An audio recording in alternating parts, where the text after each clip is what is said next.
I'm Chris Duke, and in this 60-second video, I'm going to give you my first look at the all-new Craftsman V20 LED small area light. This is Tool Talk. So let's bust this guy open and see what's inside. It's got our light, of course.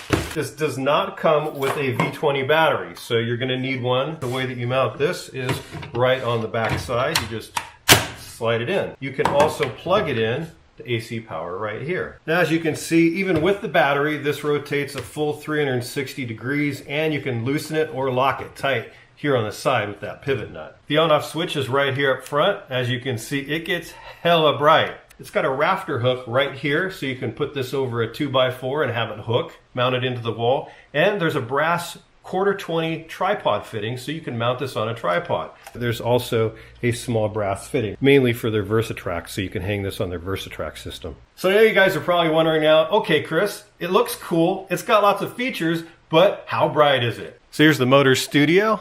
The light's on full strength, kicking it down to 50%, and then off. Now I really love what Craftsman did with this light, the functionality, the versatility, all the mounting options, and the flexibility of being able to use a V20 battery pack, which I now have a whole bunch of, or being able to lift up this trap door and just plugging in a power cable. It's a light, bright light. I highly recommend it. So for more information, head on over to tooltalk.tv for a link, and if you'd like me to review a specific product or tool next week, just leave me a comment down below. Catch you next time on Tool Talk.